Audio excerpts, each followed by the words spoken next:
big bro, Rich Tycoon.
Baseline. I love this song.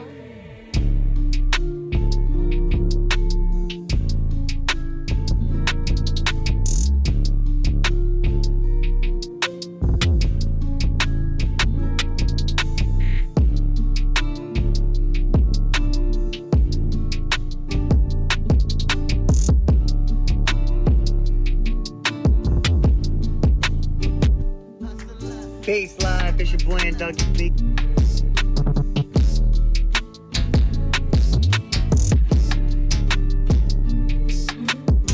Hip hop.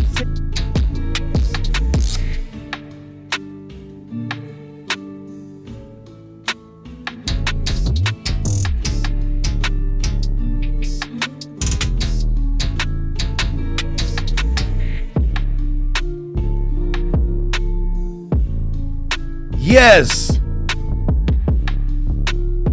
Treehouse Club Live. Treehouse Club Live. Sessions. I am your host, Ghambit, aka Drip Lord Moons, aka Tequila Daddy. I'm here with a real pioneer and OG, my big bro, motherfucking Rich Tycoon, ladies and gentlemen. Ty. Yes. Man, it's a blessing right now. How you doing, bro? Man, I'm doing gravy. You feel me? Tapped in with you yesterday, and man, that was a blessing. I'm excited about this one. Yes, sir. It's been a long fucking road. Yeah, man. And it still seemed like we got some ways to go, though. Oh, still. You feel me? Still, we never stop. Yes, never sir. stop working, never stop moving. We lit. Yes, sir. Most lit podcast in the galaxy. We out here. 831 represent. Hey. Sipping a little tequila, a little coffee. Feeling good. Trying to wake Feeling good, up. feeling great on this beautiful Tuesday. Tycoon Tuesday. That's what Mhm. I called it a couple years ago. You feel me? It's been. Yes. It's been. So let's start at the beginning. Let's start you're born and raised in Oakland? No, I'm born in Milwaukee, Wisconsin. Shout out to my people Wow. in Milwaukee, 19th Street. They just had their reunion. Don't get it twisted. My people Damn. back there is pretty renowned in Milwaukee. But yeah, 5 years old, I moved to Oakland, California. And so it's town business too. Y'all know what it is, Deep East Oakland. All the way from Seminary all the way to the end of that thing and the rest of Oakland. So it don't stop, man. I represent it all. Man, Milwaukee, that's crazy. Prince is from there, right? Prince is from No, that's from Minnesota. Minneapolis. That's Minneapolis. Yeah. But what I will say is, I wouldn't mind if Prince was from Milwaukee. That's a great cat right there. Yeah, I've heard a lot of things about Milwaukee, because you said Milwaukee. Yes, sir. I heard this when I went to Chicago. You know, I didn't have this understanding of Milwaukee's a little rough. You get a little rough around the edges, I heard. It's like 45 minutes north of Chicago, and so most people think about it as like happy days, but like, man, it's pretty hood when you count Milwaukee locals and you count the people that's migrating from Chicago, Chi-Town. So yeah, Milwaukee it's been real. It ain't just started being real. You feel me? My folks back there real. And when I say real, they really from there. Like I say, shout out to 19th Street and all my family out there. And so, What made y'all make the move out west? Man, my pops wanted more. He wanted more. He wanted, like I say, Milwaukee people don't understand. Milwaukee is a bona fide, or was a bona fide, and has those areas that are bona fide hood and ghetto areas, which is what we used to call it back in the day. My dad, he wanted more for the family, and so it's the California dream. He moved us out here when I was 5 years old. We coulda, that's what I tell people, his eyes was on Frisco. He was standing over there in Frisco and the YMCA or something, like in a little bed in a room while he was working his new job. And he visited Oakland, California, and that's when he fell in love. And so when he brought us out here from Milwaukee, that's where we came to, was over there, the Mission Motel, which a lot of OGs know what that is, the Mission Motel in East Oakland, between like 90th and 94th, which a lot of people call 94th and Jack. But between 94th and 90th is where we moved to. That's where the Mission Motel was. And what was your early life like? So you were in Oakland, 5 years old, in the 90s. That was the 80s. That was actually the late 70s. It was like, because my brother was born in 78, once he was born, that's when we moved to Oakland. Okay, and so you're in the Oakland, man. That's even them days was a little wild down there, I can imagine. It was wild, but it was what it was. That was a lot of culture, I can imagine. The days of the Mac. And so I grew up on a strip, the MacArthur strip, where there was a lot of pimping, a lot of hoeing going on, going outside and seeing syringes stuck into the plant. You feel me? That's where I grew up. And yeah. What was that? What was that like? It's, even though I just painted that picture, it was beautiful. And the reason I say that is because what you said a second ago is Oakland got culture. A lot of it. And so no matter what's going on, whether it's good or bad in Oakland, it's going to be a beautiful culture. And so although you grow up and you go outside and you see a syringe sticking in a plant, or you see, it was one time where like this prostitute flashed on me and literally slapped me. You feel me? Walking to the store. How old were you? Man, I was like 9 or 10. What? And I'm telling you, bro, I came up on the MacArthur strip. Like, you feel me? People that know. Like, this wasn't just like shoot 'em up, gang bang. This wasn't that. This was pimping and hoeing, people using drugs. And so when I think back on that situation, I was just walking past a bar going to get my mama some cheese, at Lee's Market on 96 and 6 and MacArthur. And man, she just flashed on me, bro. And now I know she was probably just on dope and hurt. Yeah. And she just, you little motherfucker, and started like slapping on me. And I ran because I was pretty quick back then. But that's how it was. You feel me? Like, I'm not saying it was dangerous. It was just, man, I tell people today. I think just the 70s, 80s, and 90s was just different, period. It was crazy. It was crazy, bro. It was crazy. It's I'm blessed. There was a moment in time, a lot of young kids probably don't realize there was a moment in time where your teacher could beat the shit out of you. You know what I'm saying? So it was not out of the ordinary for another adult probably to slap you around if you know what I'm saying? I got paddled a couple times at E. Morris Cox, Mr. Howard. Man, this is real town business, man. If you know, man. A lot of us got paddled, man, and that didn't really change nothing. But that's why I say Oakland is beautiful. I respect Oakland on so many levels. because man, it's just beautiful. I remember the difference of going to Raiders games, Man, or going to an Oakland A's game versus going to a Giants game. And I'm a Giants fan, but the vibe at the Coliseum is a lot different. Like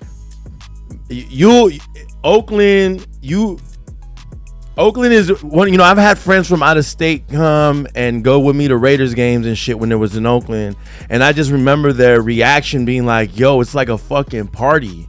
Like, and everybody shows love. It doesn't matter if you're not a Raiders fan. If you walking, unless you're like starting shit, but if you're walking around and you might be a Colts fan and have your Colts jersey, motherfuckers is gonna offer you shots, might offer you some barbecue, if you're a cool motherfucker, like everybody's gonna fuck with you. And the way the Oakland dynamic is, it just like.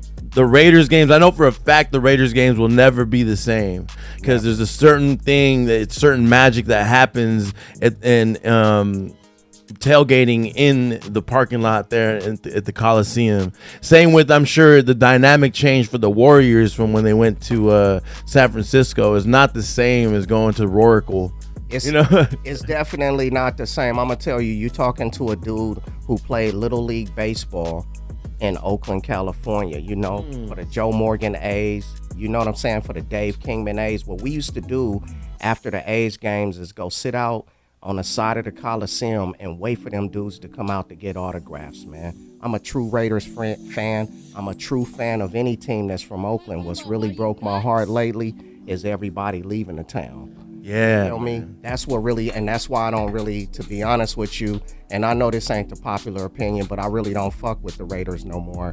And the reason I don't fuck with them is because they broke my heart. When they went to LA, I stood by their side. But this time I looked at it as, oh, okay, this Mark Davis. So he gonna move it where the money is at. Yeah. But I was there. I was getting season tickets when Jamarcus Russell was the quarterback. Same. You understand? I think I might have seen you at a game. Man, you understand what I'm saying? I went through the pain. Yeah, for real. I remember his last game when he came out and he was smiling and waving and fools were throwing his jersey off of Mount Davis. That was crazy. All of that, man. And so the Raiders broke my heart. It's cool they went to Vegas. I go through the Vegas airport, and what I notice is the shop at the Vegas airport don't even say Raiders Las image. Vegas Raiders. It just says it Raiders. Just say Raiders. Yeah. That's how big the town is, bro.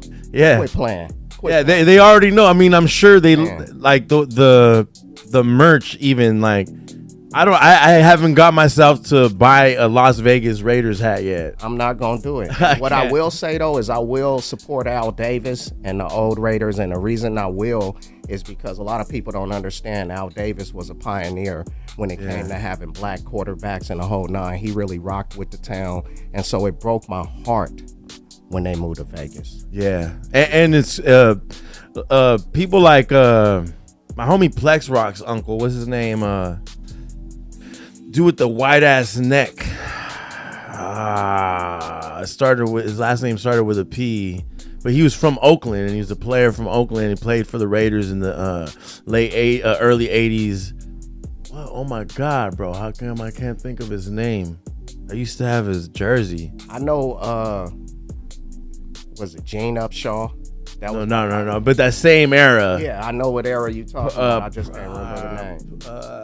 He was my dad's favorite Raider too. But this man, he was from Oakland. Yeah. You know what I'm saying? And rep the town hard. And I think that era of football is gone. Like, it exists a little bit with like the current Raiders in the sense of like, you got David Carr, you got you got Carr, who's like a fucking Raiders fan, so that's kind of. But for the most part, like the dream of playing for your favorite ball team, even in like pros, is kind of like in any other professional sport, is kind of like, it's a different day, different age. It's all right though. We still living, right? So you were born in the Midwest, came to Oakland when you was 5. Yeah. At some point, you came and moved to the 831, right? Yeah, I got in trouble in Oakland as a young juvenile. Up there rocking with my homies at Elmhurst, and we was acting an ass and trying to be growner than what we was, and that's what sent me to a group home at actually 13. You feel me? So 13, I went to Ukiah, which is a couple hours north of Oakland. Way north. And then I fucked up there, got sent back to juvenile hall, and my probation officer was like, I'm sending you to Santa Cruz.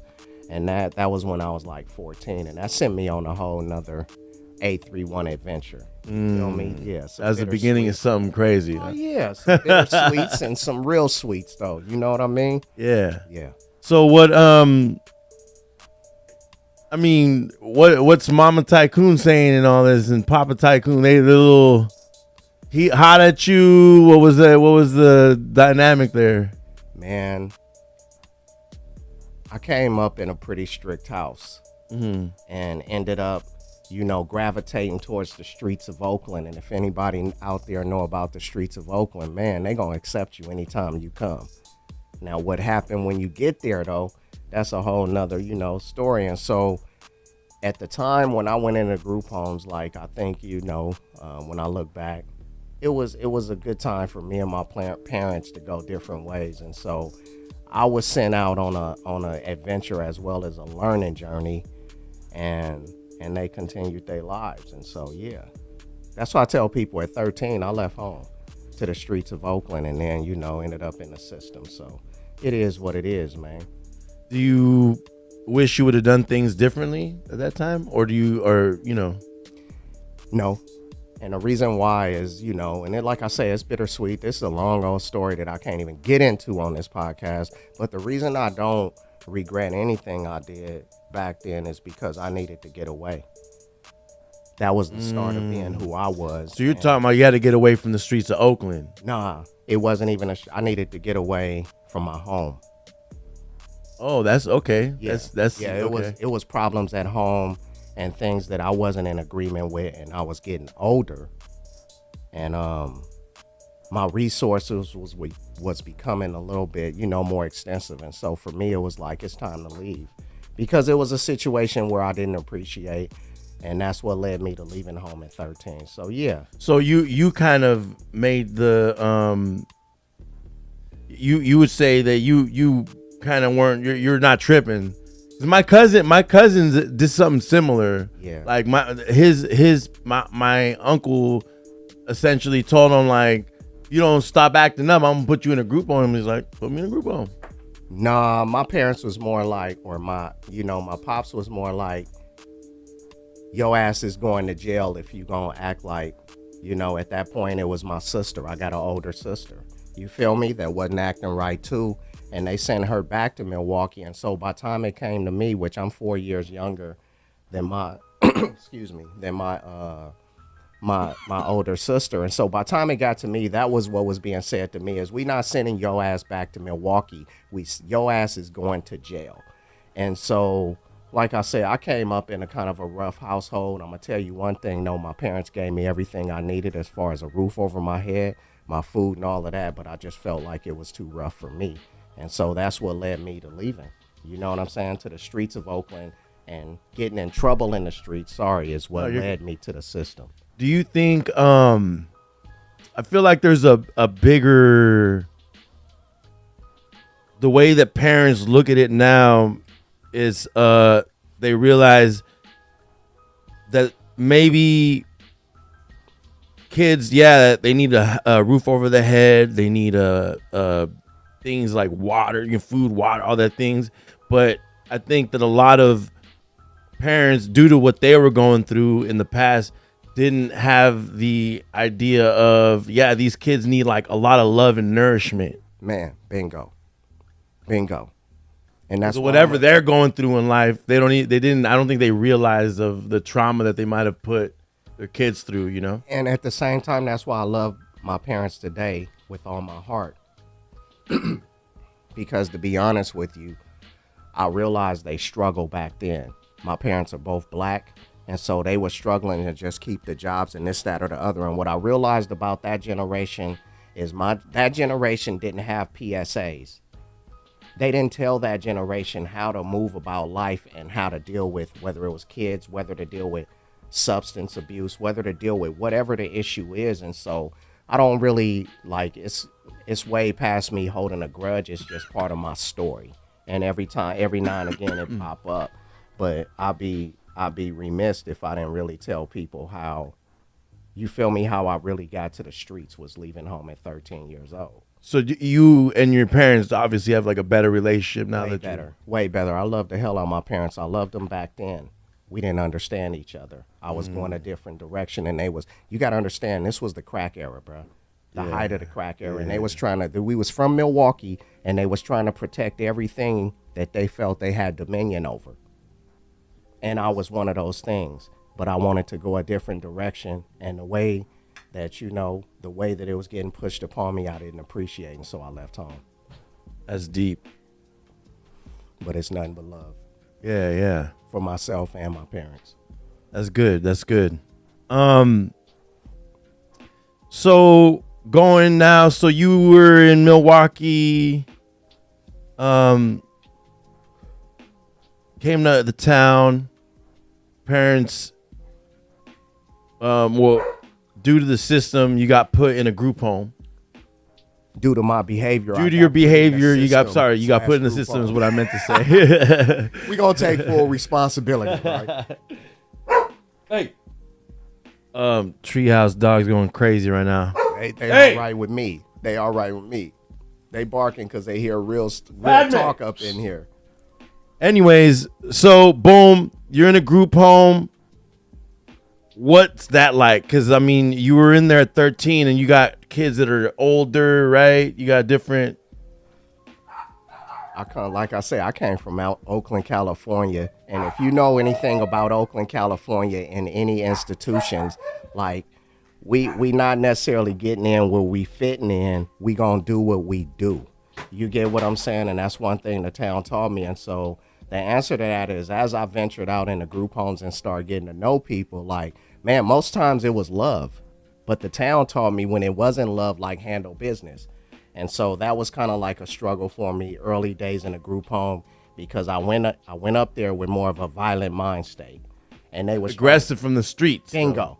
Like, test product me. Of your environment. Yeah, test me and it's on. And I went through that, and I actually ran away from that group home the first 2 weeks I was there. They took us to the Giants game. And of course, I'm too close to the bay. I'm leaving the stadium, Candlestick, and I went back to D Street to the town where my folks was, right? And so later on is when the kind of the violent stuff started erupting. Once I got caught up, they sent me back to the group home. Later on is when, like, they started realizing, like, oh, this dude got, like, aggression issues, because that's kind of what the town do to you. You feel what I'm saying? Got aggression issues, and went through some counseling, went through some treatment to try to get me to talk through certain things as opposed to just react. At what age was this? This is at 13 years old. So that's pretty intense, because we're barely coming into a moment in time right now where people are talking about mental health issues, men, especially people of color, going through shit in America and not having, going through unknown trauma that we don't even know we're going through as people, and not ever addressing it until you're fucking old and you wild out or something. You actually began treating your trauma as a teenager. And you're absolutely right. And I tell people that's what saved my life, is getting those skills early. And although I struggled with those skills moving forward, as you're growing into a man, those skills are still at your root. You know what I'm saying? Which is, let's talk about it. Let's holler about it. Let's get it off your chest. Because when you don't get it up off your chest, then you go somewhere where it's not even meant to be put, and you try to put it there. You feel what I'm saying? And so, man, shout out to Trinity School for Children. They not functioning no more. But that's the first group home I went to, and I tell people that really know me that place taught me so much, just from having to attend counseling, having to attend group on a day-to-day basis, and having to address issues in a diplomatic way. And that created the foundation of who Rich Tycoon is moving forward. Is I know there's a way to communicate, but at the same time, the town in me, let me know. I know there's another way to communicate.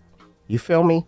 So I guess that would lead me to my next question is what has your, you know, what's your childhood trauma taught you? I think I'm pausing because I'm trying to be like, man, did it even really teach me anything? I'm only asking questions because I want you to think. I want people to think. I want, you know, Hey. you probably never thought about that before. Like, I've been through a lot of shit. What's it really taught me? You know, This is what I'm gonna say is it wasn't the trauma, it was the consequences of the drama that taught me the most. You feel me? And so all my life, shout out to my OGs and the people, the counselors that really looked out for Richie Hampton, because all my life people been telling me what I could do better to improve myself, because they always saw whether it was talent, they saw something in me. And so I had a lot of counselors that really, really got at me, pulled me to the side and gave me a lot of personal advice that was, you know, that was really beneficial to my life. And so what would happen with me is maybe I wouldn't listen at that moment because I didn't get everything they was trying to spill to me, and I would try to go forward in something and bump my head. And those consequences is what teaches me. It's not what really somebody can tell me. It's what I go through myself and be like, whoo, that hurt a little bit. Or there's a better way to do that. You feel me? And so throughout my life, that's happened multiple times. I actually embrace that now. I embrace those lessons. Show me, because all it does is show you the correct way if you're paying attention. You feel me? So yeah, those are the things that I learned, man. It's really to pay attention, you know, to not bump your head due to the consequences. you've been through a lot. Man, too much sometimes, but I'm glad. Well, how does it make you look at the current state of this country? I got a phrase I use. I try not to poison the room. And the reason why is because I don't want to leave people with no hope. But deep down under, because of everything and the way we moving, I won't even say I don't have no hope for tomorrow, but I don't have any hope for what life was. It won't come back to that. People will not be, I don't want to go all into it, but to answer your question is, it's not a hopeless situation, because that's what humans do, is we'll all adapt to whatever happens. But it'll never be as great as, say, in my lifetime, the golden era. You feel me? And that's what's hard to explain to people. Like, I feel like the golden era was the best era, not just for rap music. It was a lot of shit going on the streets, the whole, all of that. A lot of like the beginning of like the internet, the beginning of computers. Loyalty was still popular. You feel what I'm saying? saying? Like, hey. Like all of this shit. On God. You feel me? Loyalty, like there was some type of actual code and morals. You know what I'm saying? And that's how I look at it, is I survived when it was the realest, but I don't see the realest coming back because of what I see today. And I'm not complaining about today. It is what it is. I don't control the day. It's more people out there that's saluting that and rooting that on than me. So I'm outvoted. But my true opinion is, oh yeah, we headed for murky waters. Because yeah, you got people that dress themselves up to be people they think they are, and they try to act like that, but you're not that. You feel me? And you can tell though. Yeah, you can. It's not on you; it's in you. Bingo. But here's the thing: it's actually starting to be in fewer people. On God, I agree with that. And so as time goes on, that means fewer people. It's gonna be in, and you're gonna end up with more shit, more people that it's on. And so that's why it's hard for me to say that the future look bright. You feel? Yeah. I mean, hard. But I don't want to poison the room, like I said. I don't want to poison the room. I want to leave y'all with some hope, right? There is hope. A little bit. And the reason I say there is hope, here you go. And the reason I really say it is hope, because I see it every day. La Russell is hope. You feel me? Like musically, it's different artists that I recognize that ain't necessarily went to the mainstream thing, or people even, not even artists, or people that's pushing a different stance. You feel me? Because everybody's stance, everybody's opinion is valid, but now it's certain people that's just most solid. So I see it's some promising people, and I mean that from the 8-year-olds all the way up to the, you know what I'm saying, to the millennials. Let's say that way. I'm not gonna say, oh man, life is fucked up because it's all in control of the millennials. That's not where I'm coming from. You feel me? No, there's a new generation. I was the beginning of the millennials, which was 81 until like 93, I think. And then there's the generation, like the guys, the kids that were born like during the thousands and all that shit. Yeah. Like the 20-year-olds, the 21s. And it's crazy, but it's understandable if you grew up with nothing but a screen in front of you. That's crazy. And that's what it is. Being born and rap is everywhere. Man, and everywhere. And not even when I was coming up, rap was only being played on stations that wasn't the most popular station. And so for me, that's why I say it was, a lot of youngsters will be tripping, or a lot of the younger folks, they try to act like you just the OG that's disgruntled. I'm not disgruntled. I'm not disgruntled. What I am is I'm proud of the time that I came up. I'm proud of the time where people accepted me as an MC. Mm-hmm. I was accepted as an MC when people was more critical. And so I'm proud of that. The same thing with the streets. I was accepted and revered or appreciated in the streets at a time where reality and realism and loyalty and all of that shit, you know, do what you say what you do. You feel what I'm saying? Or don't even say what you do, just do what you say. You feel what I'm saying? When all of that was prized. And if people in that era looked at me like I was somebody, then I'm gonna hold on to that. I'm not gonna gravitate towards a fake person trying to like tell me how real I am. You feel me? And so it's just that little divide right there. Yeah, nah, man, that's. I hope y'all are picking up what this man's putting down, because man. Hold on, I need to check something real quick.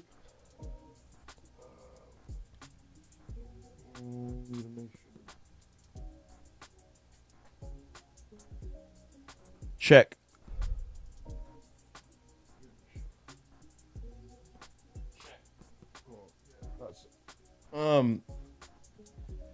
Yeah, that's crazy, because the way, I mean, it's just, and the way we embrace rap now too, like back then it was like, you look at somebody like Jay-Z and then you see everything that he'd been through and know that what he's talking about is what he's lived and all that shit. And now it's kind of like, you know, people told 21 Savage, hey, you're telling people to stop killing and all this shit, but that's all you rap about. And he's like, oh, but it's just for entertainment. And where, you know, I can respect that, but I also come from an era where you don't really respect that. You feel me? But I respect it in the sense of like, okay, you're at least admitting that this is art that you're doing and you're not, you know, but I come from an era where dudes were, we all, I mean, I guess maybe it's just that we all assumed everybody's just kind of speaking their life and talking, coming from a real place or experience when they're rapping. You feel me? This what I will say is it was, you go back to where the phrase gangster or studio gangster. Yeah, studio gangster was being coined. Yeah. And so that's how I look at a lot of stuff right now, is you either really real with it or you studio. Here's the other flip side of the coin. This is what I wish for hip hop, to be honest with you, is I really wish that we would allow people like 21 Savage or whoever speaking the truth of what's really going on in the hood, allow them to say they piece. This is where it's going wrong, is because they not only saying they piece, they trying to push a line in the streets. The streets and music is two different things. And so if you're either you're going to be a spokesman like Nas for your hood, and if you're a spokesman, then people will allow you to be a spokesman. But once you go from spokesman to no, I'm actually in the field, and I actually my boy just knocked down yo boy, or this, that, or the other just happened, like all of this many stuff that really go on that a lot of people try to attribute to rap, but it's more street than rap. And the street just like Pac, it's gonna have consequences. Yeah. You feel me? That's the reality of the streets. And so I just hope for the people like 21 Savage or all of the younger cats, I really hope that the hood allows them, as long as they're acting accordingly, to be those spokespeople. And not take it too far. And not take it too far. But don't be trying to push your line in the hood because you just got your $1 million deal. And now you like, I think I could take over such and such spot. But you like, you wasn't even in the game before you got your deal. And yeah, that's when it get dangerous. Yeah, a lot of money too. And man, you know, I'm sure they're coming from disadvantaged places where the minute they get money, all they want to do is help their homies out. And some of their homies, yo, put some money in the hood. We'll back you up. We'll do all this. You know what I'm saying? Man, it's a slippery slope. It is, as they call it. It is, and it take more sophistication than anything. You feel me? It take more sophistication than anything. So what made you start rapping, and like what age did you start rapping? Man, shout out to Oakland legend, Dangerous Dame. And the reason I say shout out to Dangerous Dame, and you'll always hear me speak his name, is because that's one of the sharpest brothers and one of the brightest and one of the smartest and one of the most talented brothers that I ever ran into in East Oakland. And I went to school with him from elementary all the way up to middle school. And the reason I say shout out to him, because if you dig into his catalog, what you're going to find is a song about Little Rob, which was also one of our other schoolmates. And Little Rob got knocked down in Oakland when he was like 16. And so the reason I started rapping was because of those two. Because we all came up together and I was watching them, and they was great at everything. They was great at playing basketball. They was great at breakdancing. They was great at getting girls. I wasn't that great, bruh. You feel what I'm saying? and so, but the thing is, when they started rapping, not too many people was rapping.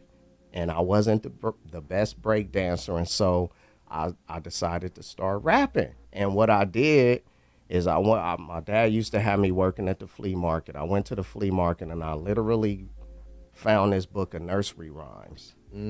Old school nursery rhymes, like Mother Goose. Mother Goose type of shit. You feel what I'm saying? And so that weekend, I started reading the book, but I was saying it like raps. And so that week, I went back to school and I busted my little rendition. I can't remember what it was, but just a mixture of different nursery rhymes, because it was dudes in our middle school. We was all in a circle. Little Rob was there. Dangerous Dame was there. The people that I wanted to impress and was impressed by the most. And so I think I busted my little thing. And that was the first time Dame was like, man, bro, are you on to something? And then we had to sing. You always have this cool voice?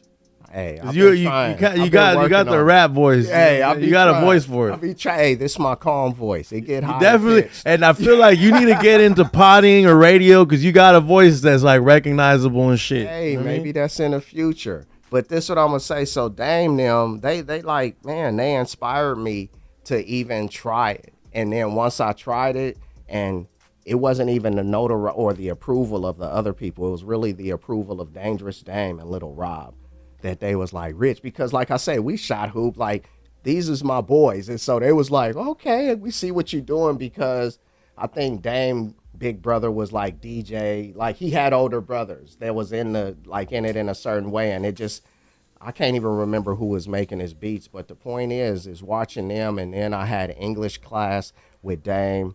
I think it was 5th period.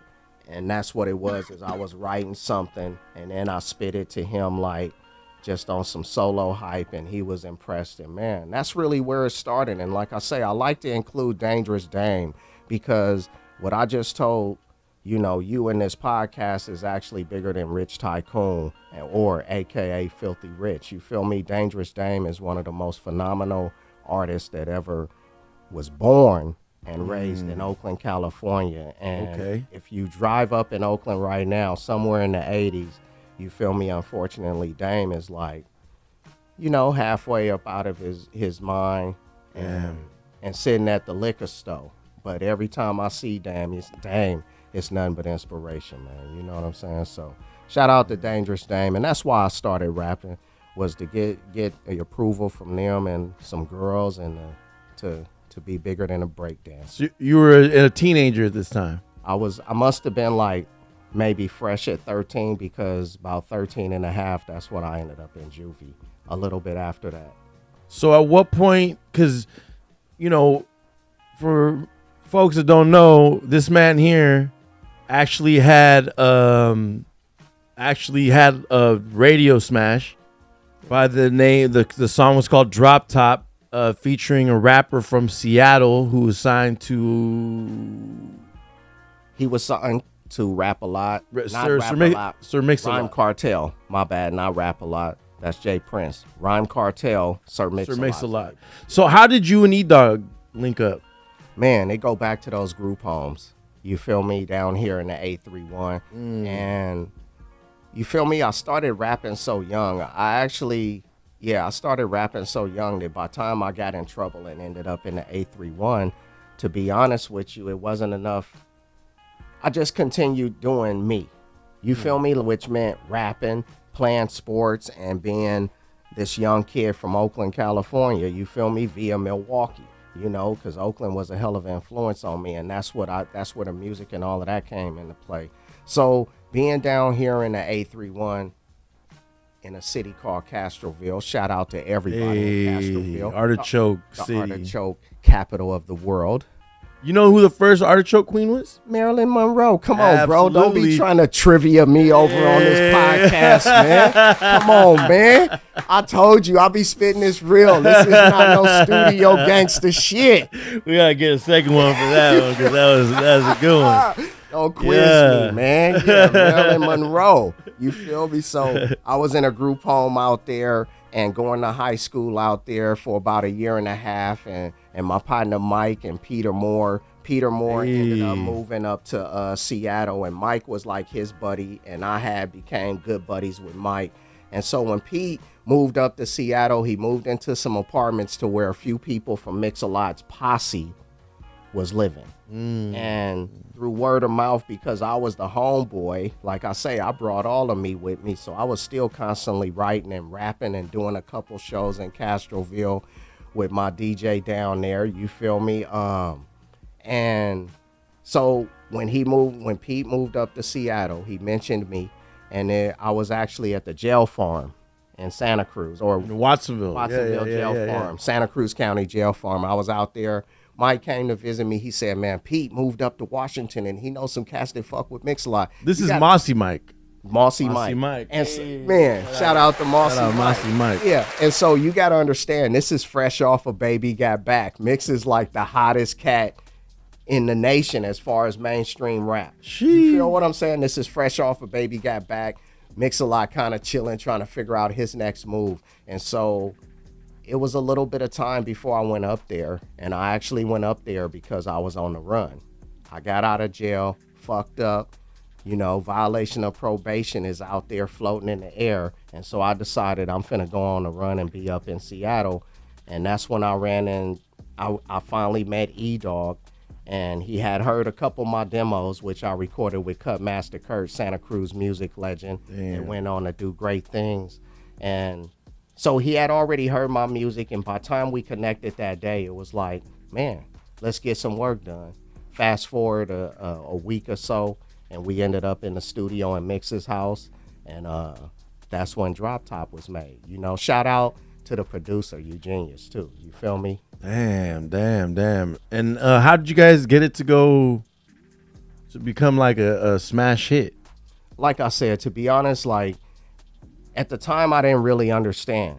I didn't understand how the music business worked, but when I think back on it now, I mean, like I said, and that's why I even just stated that, is Mix-a-Lot was coming up off at least a platinum hit with Baby Got Back, and was dealing with you feel me, like just big heads in the game, you feel me? And so with Mix-a-Lot, I think it was, like I said, it was a point of what are they gonna do next. And then what happened is we recorded Drop Top. Mix-a-Lot wasn't even at the house, but we recorded it at his house. And then what happened is he came home, I think, towards the end of the session. and he heard what we was doing, and he was just like, he was feeling it. He was feeling it, and that's what set the ball rolling, was just us putting that in motion, getting in the studio and recording it. Mix-a-Lot felt it.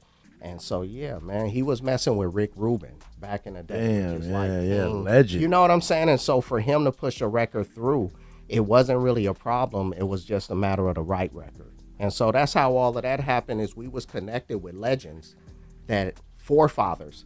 I saw Mix-a-Lot. Rick Rubin's like up there. He's Beastie Boys. He's done Jay-Z records. He's a legend. And the same could be said for Mix-a-Lot. Mix-a-Lot for sure. Yeah, with West Coast music, specifically the Northwest, which is a different sound than the Bay or L.A. Mix-a-Lot is really that guy. He's not just a rapper. He's a producer. You feel what I'm saying? He has people around him that's helping elevate the sound. And so it was quite naturally, I guess, if Mix-a-Lot liked it, it's like anything else. Like, you're going to try to push it to the best of your extent. Yeah. You feel me? Like, you can do what you gonna do, and the rest is up to the public. And so that's how we really got on. Like, Mix-a-Lot had our, man, Baby got back. That paved the way.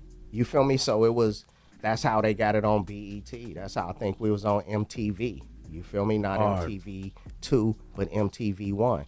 You feel me? And got that push, that nationwide push, as far as radio play. And so what happened after that? Because I mean, as far as I remember, you had been working with different producers in Oakland. I think you had your own studio up there, right? Well, at that point, I'm gonna keep it 100 with you. At the drop top point, I was nothing, man, and that's what a lot of people don't understand. Like I said, I went from being on the run to like staying on E-Dog's couch. You feel me? So at that point, I didn't have a studio in Oakland. That was a little bit later, in the late 90s. You feel me? So we talking like the early 90s. At that point, I'm staying on E-Dog's couch, and man, I'm on the run. Anything I got in my pocket besides the lint is what I got in my pocket. You feel me? Like, I wasn't having too much, but here go the real is that I ain't the only rapper who had that story. We was all just starting. And it was all kind of like, I wouldn't say speculation, but man, if it ain't no money coming in at that point, you ain't got no money. So it was just as well street shit with me at that point, and just like, I didn't have too much. I mean, did you eventually get caught up? Hell yeah. Hell yeah. Just like real motherfuckers do. You know what I'm saying? You eventually get caught up. Can't forget that. So yeah, we did Drop Top. I made it through recording the song, finishing the video. And man, just on a fluke, me and Mossy Mike, he always tripped me out because I know him as DJ Carr. That's what y'all know him as, DJ Carr. Like, Mike used to DJ and shit, so when y'all hit me with the Mossy Mike, I'll be like, okay, Moss Landon Mike. You feel me? It's all good. So, but yeah, man, so we had an apartment up there in Tacoma, and on a fluke, me and my partner, Kev Mack from Frisco, from Lakeview, we went across the street to AM/PM. Some shit jumped off. I ended up getting shot, right? And that set forth a whole nother set of events. And so from that point, yeah, things just started going downhill. And then we get to the studio in Oakland part like a few years later, but there's got to be some type of bounce back story in there. It always is, though, if you're a real one, right? Yeah. You know, so yeah, that was the deal then. So I got shot. And what was that like? I mean, where'd you get shot at? I got shot in the back. Bullet still at this day is lodged in my spine. I was paralyzed from the waist down for almost about a week. Once I was able to get movement back in my legs, and they deemed me, because remember I said I was on the run, they deemed me healthy enough from the hospital to take my ass to jail. That's what they did. They took me to Pierce County Jail and sat me there for a couple weeks. The dude that shot me, they tried to get me to like testify and all of that stuff, and so they threatened me, gave me like a $500,000 bail for nothing. You feel me? Like, call me a material witness, all kind of shit, right? You feel me? Like, 'cause they wanted to get the dude who shot me. But what it was is I wasn't trying to do all of that. I was just trying to get back to California. And so eventually they shipped me back to California, and that was the first time I went to prison because of that violation of probation. Yeah. Yeah. How long were you down for? I wasn't down for long, but I fucked up and worked furlough and made a short stay a little bit longer. So I was in work furlough, all of that shit fucked up. Went back on the run, and I was on the run for like 2 more years after that in the streets. You feel me? And so that's what kind of disrupted the whole rap thing for me. You feel me? But hey, that's how I came in. I came in from the streets. You know what I'm saying? Hey, I ain't trying to laugh. I'm just saying that's what it is. I came in from the streets. So I mean, your name used to be Filthy Rich. yes, sir. Yes, sir. Some people still call me that. Yeah. Yeah, I've heard people call you Filthy Rich. They won't call me Rich Tycoon. What made you switch it? Was it the from seminary Filthy Rich? Nah, it was the story I just told you. Because I wanted, Filthy Rich was my original name, but I wanted to become a bigger and better artist. And for me, it was like, okay, Filthy Rich meant something, and I was in the streets down and dirty. And so Rich Tycoon wasn't necessarily where my position was, but it was where I wanted my head to be. And so that's why I changed the name on my first album, Currency. It say Rich Tycoon, a.k.a. Filthy Rich, because I was still going through that transition. Wasn't understanding if I was really going to go through with it. And going back to the Filthy Rich you talking about in Oakland, you know, before I went to the pen the last time, his people reached out to me because, you feel me, to try to even do some work.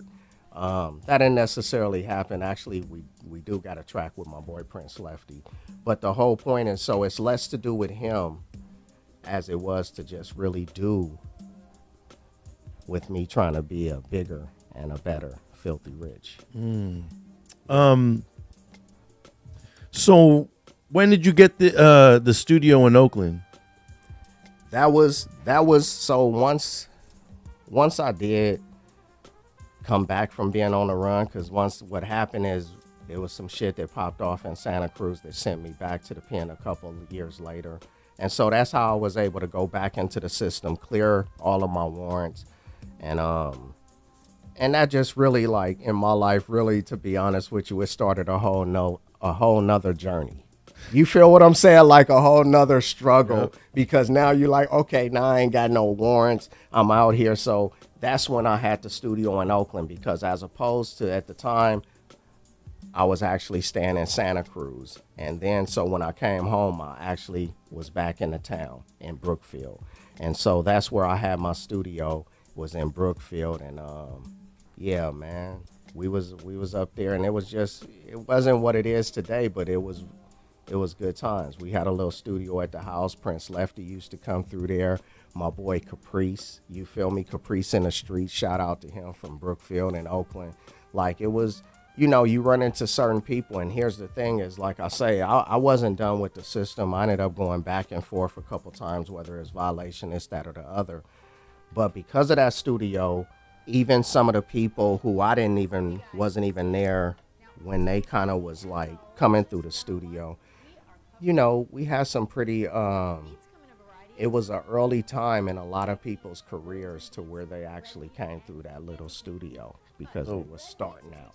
You feel what I'm saying? You helped in their elevation. Well, to certain people, put it that way. And like I say, almost everybody that touched foot in that studio, it was a help to, because that was the biggest benefit. I come from, and most of my partners come from a situation to where, man, we didn't have much. And so it was so down and dirty back then that the consideration was maybe we should just rob dude for his studio shit. That's where we come from. And so by the time I get a studio, we finally got our space. You feel like what I'm saying? We got something. Yeah. And don't get it twisted, my boy at Ken at old school in-house records out here. Yeah, he did the same thing. He created this place to where all of these people that had not was able to come through and create something. And that's kind of what my studio was up in the town. He helped get me a start. He was one of the first places. That's what I'm saying. And he was very influential down here. And that was at a time to where I had me and Ken and the Hatfields and Kev, shout out to them, the in-house record cats. Man, we go way back. And so we was, even during the time where he was doing the studio, that's when I was going through this 90s period of being in and out of the system. You feel me? Like probate or parole violation case, this, that, or the other, you know, later on in the 90s. Yeah. Yeah. Man, that's wild. That's wild. So, I mean, correct me if I'm wrong, but it seems like you had somewhat of a second wind during the Hyphy era with Black Biznes and everything that you were doing then. Because in my opinion, Black Biznes was a huge part in the 831 rap scene, especially in the era of 2005 era, you know, up until 2008 and 10, you know what I'm saying? And you want to speak a little bit on Black Biznes and that whole era of fucking Club Caution, Man. Catalyst. Man, like I said, it was I come from that circle of cats that ain't supposed to make it, ain't got no equipment to make it. You feel me? It's the odds are against them to make it, and I'm not even saying in a big way. I'm saying in a little way. And so by the time Black Biznes come into play and we had got our money right, we had the people I was working with, the P.O. the Prophets, and the Rich Tycoon. You know what I'm saying? We got our money right, and so it's the same thing as the studio. Is now we don't just have a space. Because at that point, I actually shut down all my studio in the town because I was in the streets heavy. And what I did was took all my shit to the pawn shop and told them to give me about a band for it. And I took that to the streets. And man, it was a beautiful thing the way it happened in a sense of the Black Biznes thing. But my main point is that it came from a have and not. You feel me? We didn't have a record deal. I wasn't in communication with Mix-a-Lot at that point. I wasn't in communication with E-Dog at that point. All we had was dope flows. And we kind of really felt that. P.O. the Prophet, Prince Lefty, Rich Tycoon, that's what we knew. And P.O. the Prophet actually had a little development deal with another label from Southern California. And what it was is they was playing the label game and acting like they wanted to push the street shit. But they didn't really want it to, but the street shit was making money. And so me and P.O. had been making music for years. In 1996, we went to Seattle and recorded 3 songs. And so it had been going down for years. So you fast forward to like 2005, we had our money right, and we was just like, man, fuck the system, fuck the whole industry, let's just do it. We had access to a studio, but more than that, we had the money to do graphic art. We had the money to push a little bit. We had the money to hire producers that had names. We had money to put features on our albums, and so that's what we did. And man, it was like more of a business. It was more like business, a label. But it was a label, but it was a coordinated effort by a few people that was hungry. You feel me? It wasn't so business as it was as this is what we got to do. This is what we deserve. Rich deserved to be on a record. P.O. deserved to be on a record. Lefty deserved to be on a record because half of these rappers on the radio is ass. That's how we felt. You feel me? And so when we kind of got the resources, we set out to do it our way. And man, we pretty much did. There's some good things we did. There's some things we could have did things, better. I think. You feel me? And to just hear you say that, that's what make me happier today, because like I say, it's bittersweet moments, because I really felt like Black Biznes, with a more coordinated effort, we all ended up going to the pen at some point. So I can't blame it on one cat. You feel me? Like it was things that we all did to kind of curtail our own success. And so, but I'm gonna tell you, that coordinated effort, that's what every team needs. So you kept going back to prison, trying to push your music. You come from the mud. Now you are a community leader. You got Juneteenth celebrations that you be putting together. I fucking love it, Man. That's how'd you get into that space? When I went to the pen, like I just said, when we did Black Business, we went back into the mud and we made Black Business happen, as well as every album or mixtape or street album that anybody's seen coming from our circle. It was coming from the streets, and so eventually we had to pay for that, the same as you see rappers paying for the work they put in over the past 6, 7, 8 years. You feel me? Right now, whether it's Young Thug or whatever, at some point you got to pay the piper. And so that's what happened with all of us. And really, when I went down, I was the last person to really catch my case. P.O. Lefty, he caught a case early and wasn't available for a lot of shows or a lot of things we was trying to push. P.O. caught a case in 2007, and I think I caught my case in 2009. I fought my case for 1.5 years on the streets, and it was a struggle. If you know, yeah, it's all good. Know which one you want? Let's go with the backwood. I'm feeling good right now. So yeah, I was the last to catch my case. And this what I'm gonna tell you is the time I did, that 18 months I did from 2009, the beginning of 2009, I think I turned myself in January 5th or something. It was like the first week, you feel me? And 09 was gonna be a wrap for me, but I was gonna be home in 10. And that ain't much time if you really a veteran, but every day hurt. You know what I'm saying? And so here's the difference is when I did that time, and if you talk to anybody that's done some time at San Quentin, when you go to San Quentin as a reception center, most people trying to sleep them 23 hours and 23 hours in a cell and 1 hour out the cell. They trying to sleep that 23 hours away. And what I did in San Quentin is I woke up every morning when they called chow at West Block, before I went to Folsom, back to Folsom. After I came back from chow, I grabbed my pen and I started writing. And what I was also going through in that process was rebuilding who I wanted Richie Hampton to be. It wasn't only about a rich tycoon. It was about who are you, bro? Like you late 30s now. You found yourself. Yeah, you right back here at this shit. This shit is not you. You way bigger than this shit. You just went to the streets and you just built this. You just connected with, and so it all started, and not in an arrogant way, but being like my potential. That's what it came back to me. And so when I was sitting down, I was pissed. I was pissed that I allowed my potential to be absorbed by certain street shit.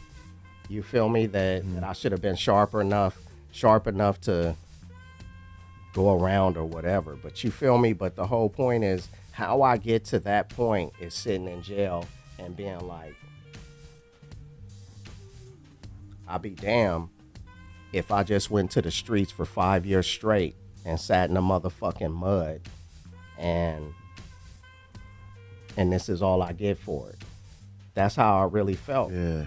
And so, but here's the thing is what I learned from sitting in there is I couldn't come back to the streets and do it the same way. I couldn't, because I knew people like that. I know people that go to the pen and they was balling when they went in, and then they come back out, and in 2 months they try to recapture all of that shit, and in 3 months they dead. Like, that's the game that I know. I don't know what they rapping about, but that's the real game that I know. I know people that's came home from prison and got killed that first weekend. And so in my head, going into the system at 13 years old, as a person that's in his late 30s, that's how I'm looking at this, man. When I get back to these motherfucking streets, I'm finna take my life back so hard. I don't give a fuck what nobody say. I'm finna take my motherfucking life back so hard that I might have to fight my own motherfucking partners to get my life back, because I don't want to hear that shit you talking about. All I want to hear is progress, bro. Let's go to work. Man, that's probably some of the realest shit I've fucking heard on this podcast. Because I've given up too motherfucking much, man. P.O. gave up too much. Prince Lefty gave up too much. I'm still giving up too much. Let's go. Let's get it. Because if all we come away from it with is us living our dream, then I'm okay with that. You feel me? And so how I get to that point is being like, not only that I'm mad at the situation, the game, all of this bullshit, all of these lies, all of these bitches, all of this punk shit that you go through in the game, I'm also mad at myself. But the crazy thing is, going back to my first group home, is that's what taught me I got to do it a different way. Oh, I got to talk to these people. I can't just wield the firearm and be waving it around like, you feel me? Like I got to, it's a deeper situation. How can I ask, let's say Santa, how can I ask 50,000 people to like me and support me when my attitude is like, fuck all y'all, and when you give me your money, you feel me? And so I had to do a lot of changing. And so what I did in there is that I said, I'm gonna come back and I'm gonna do it my way. And I got on the Juneteenth committee, which is a volunteer situation. Here you go. Before that, what I told myself in themselves is when I get home, I'm gonna do everything other than what I've been doing to try to make money. You feel what I'm saying? And so when I come back and I was like, man, whether that's volunteering. So I volunteer for the Juneteenth board, Santa Cruz Juneteenth board. And I've been serving on that committee for like, I think at this point it's like eight years or something. You know what I'm saying? But it's one of the best. That's when I started elevating though. Man. In the last 10 years, I've started seeing more involvement of that, and it's been growing. Lee Earl too, like, man, you guys really do a lot because prior to that, man, Santa Cruz was a really strange place if you weren't, you know, it was just, there's this undertone of racism in the 831, but in certain parts of Santa Cruz is really bad. And you guys are able to do something so beautiful like that, and it gained so much traction, and now it's like a big thing that everybody looks forward to every year. And it's you know what I'm saying? Like it couldn't have been done by somebody so much more deserving, and somebody who, you know what I mean? You've been there, seen the ugly parts of it, been through the ugly parts of it, been through the mud, brought it back, and now you have a story to tell. Not only that, but you're a walking, you know, example of what you can do and how you could turn your life around and come and be a great contribution to your community. You feel me? And this what I will say about the committee is they accepted me, Anna, Jack, and David, which they've been on the committee for probably at least 20 years. And so they've seen it through that part. And so when I came in, the way I actually came in, excuse me, the way I actually came in was because they have a production company, Sure Things Productions. And they was throwing the Chris Renee show. And I wanted to open, but I didn't know who this production company is. So I approached them through email. And I think they checked out some of my music. It was like, I think he a little hard for the, you feel me? Whatever it was. But what she offered me, what Anna offered me, is she said, you know what, I think you might be a good fit for the committee. Why don't we meet? I think that's what she said. But we eventually had a meeting, and it was towards mentorship and this Juneteenth committee. And that's how I actually got onto the committee, is meeting with her. And once I got onto that committee, because of everything you just said, like my history with Santa Cruz and understanding the racial aspects of it all, and just everything, the politics of the music game in general, to where people got those clicks to where they won't bring you on stage because they homeboy want to be, all of that bullshit. But what I found with the Juneteenth committee, and that's why I'm blessed to be a part of it, is what I found there was, I feel like my home as far as musically in Santa Cruz, because it's comprised of my people, but it ain't just my people. You feel me? And what I was able to bring was more of a street aspect. Yeah. That's what I try to help with is, okay, I see what y'all trying to do. Let me reach out to a couple people I know in the streets and try to, you know, make the event better, because I'm in the streets or I know certain people and they'll tell me, oh man, every year is this or this, that, or the other. Well, yeah, part of that is because we trying to build this budget so we can bring in that big artist that you want us to bring in.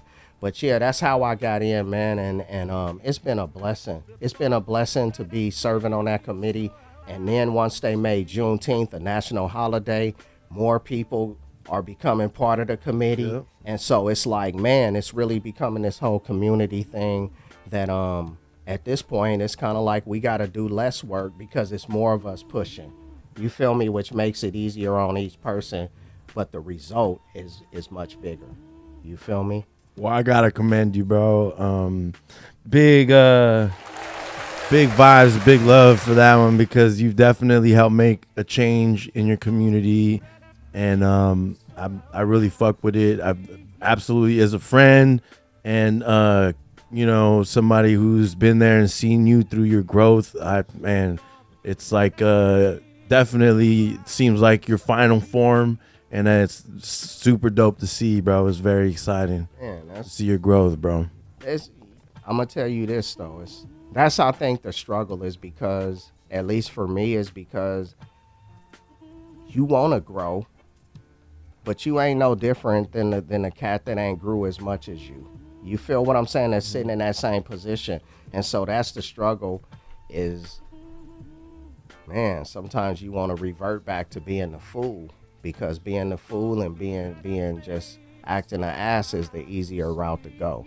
That's the struggle now, is do you want to go back to being the fool when being the fool or being the opposite looks so alluring? You feel what I'm saying? And then you got this other route over here, and that seemed like a slower route. So it is what it is, man. It is what it is. Yeah. What would you, we just talked a little bit about this earlier, but what would you say is like the bigger disconnect from the new generation, like the let's say, the 14 to 22 year olds to the 70s and 80s babies, the late 70s, 80s babies? This is what I will say. I don't really think there's a disconnect. I think there's a kind of like a lack of discovery, meaning that in order to really get somebody, you got to go be around them.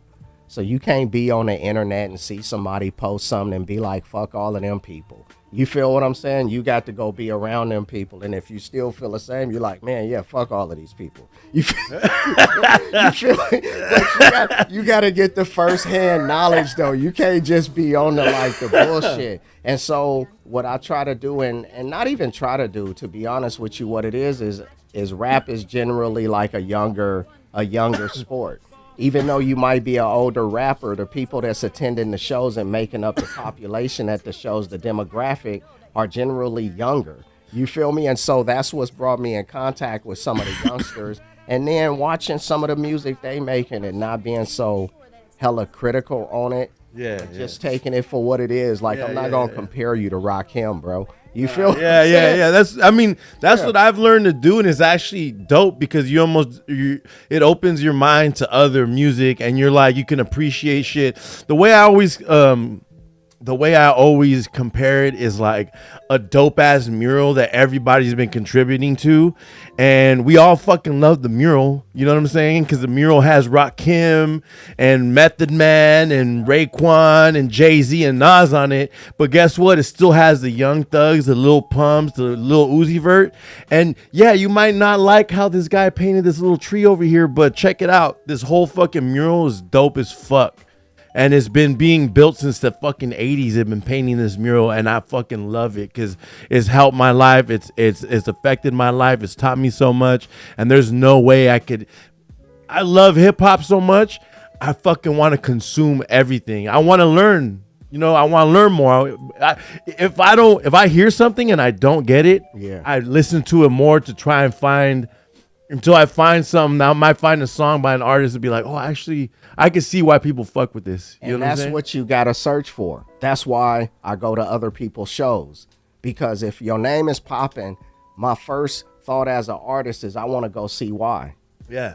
But I don't want to hear it. Like, I heard such and such said you dope, but I don't really hear it when I hear your album because it don't speak to me. You must be a great performer. And so that's what I do. I'm like, no, I'm going to see this motherfucker's show. because it's got to be something, because I really trust the fans. Exactly. I trust people's They're opinions. not people. I mean, people can be crowd followers, right? But you can't tell me Drake's whack. No. You know what I'm saying? You can't. Even Young Thug, you can't. I actually love Young Thug, but a lot of people would say he's whack. But you can't tell me that when he's got like millions of followers, millions of fans, millions of people, and then you go to the fucking South and you hear these. You know, you go to the. I don't care what you say about Future. You go to Atlanta, he is the. You ask anybody, he's the best rapper of all time, and they'll tell you that with the fucking stone cold look on their face, like it's the truth, and in their eyes, that's the truth. And then Future's popping more in Atlanta than Drake. And then you start to understand really the path of an artist if you actually do that investigation. In my opinion, you feel me? Like, because I can be hella critical on an artist and not understand that, oh man, now I see why they love him, because when this motherfucker do his show, man, this is hella dope. I'm gonna keep it 100. Tech Nine is one of those artists for me. I didn't understand Tech Nine. People was like, no, listen to his shit. But you know, everybody know like Tech Nine ain't necessarily the dude that's like people like Mozzie. You feel me? Right. It's because he.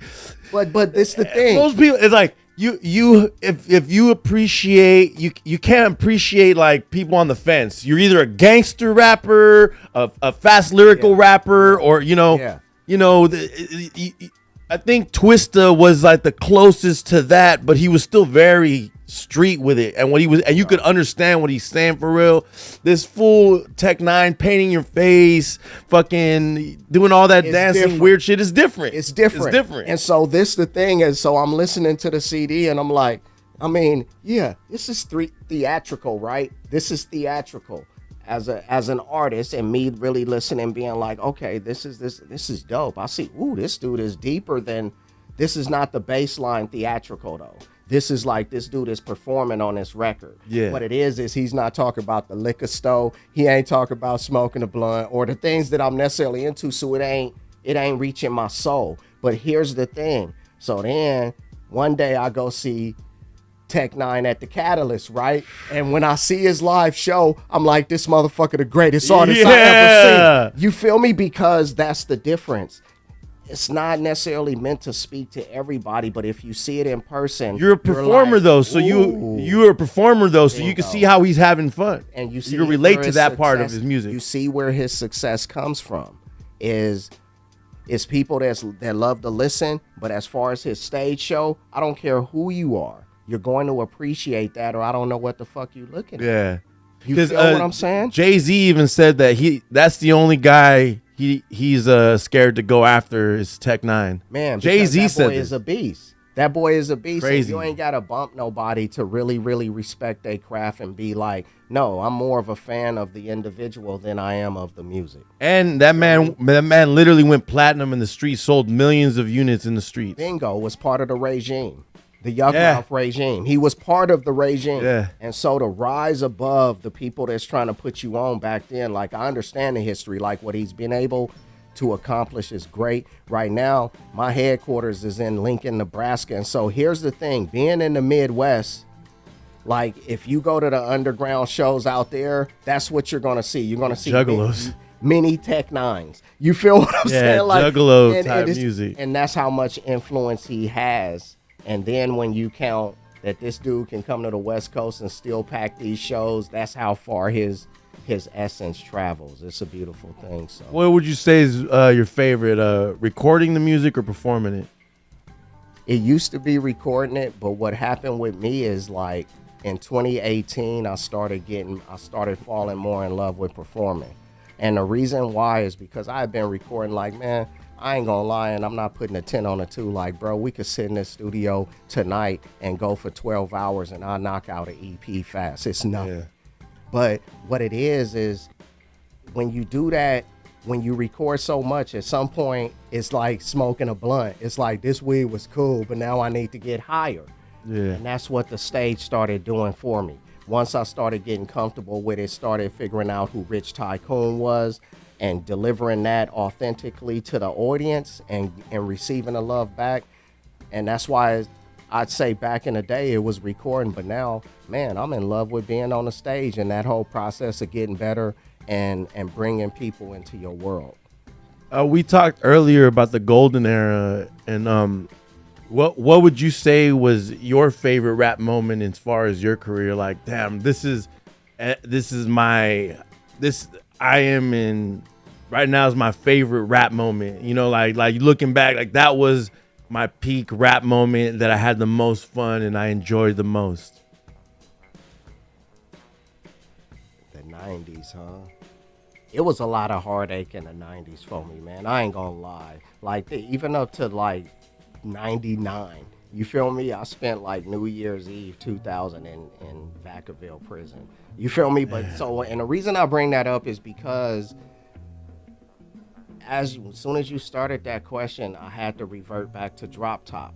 And the reason why I had to pause though is because at the time when I was living Drop Top, I really didn't appreciate it like I probably should have, because I was on the run. You feel me? But that was definitely one of the funner times to be in Mix-a-Lot's presence, which I had seen him at clubs like, I don't know, City Nights or City Lights. I can't remember what it was in San called. Francisco. No, I'm talking about in Salinas. Oh, like, shit. I saw when I was in Castroville, I saw Mix-a-Lot and the Posse. It was a little teeny bopper club. Like I say, I can't remember. It was at the end of Main called City Lights or City Nights or something, but we used to go through there. I seen Rodney O and Joe Cooley there, but that's when I first was exposed to Mix-a-Lot's Posse. So yeah, being able to, like, man, through word of mouth, being able to work with him, and everybody got their opinions about Mix, but to me, he's a legend, a West Coast legend that moved in a different way and did great things, man. And so working with him, being able to go and deal with E-Dog, work with E-Dog, and go through that process of, man, we have nothing. We riding around and we drinking, danking, chilling, and having fun, and let's go to the studio. And now all of a sudden, this guy wants to put it out, and Rick Rubin heard it, and now he wants to put it out. Bro, that blows my fucking mind. No, and that's what I'm saying. But that's saying like Russell Simmons heard it, or you know what I'm saying? Lear Cohen heard it. Like that's fucking crazy, bro. I don't think people understand. Like, you Google Rick Rubin. If you're watching this podcast, and you don't know who the fuck Rick Rubin is. What are you doing? Man, Google Rick Rubin.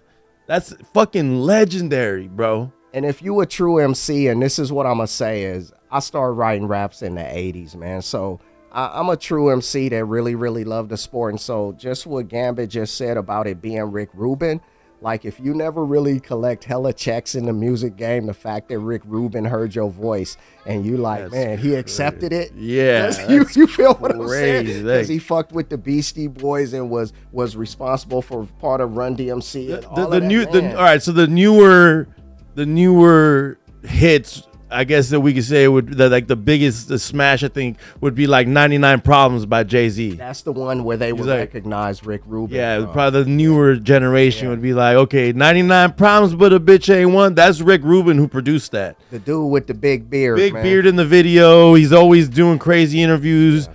That, man. Yeah, and that's New York right there. Yes. That's what I mean by the whole MC thing, because I don't care who you are on the West Coast.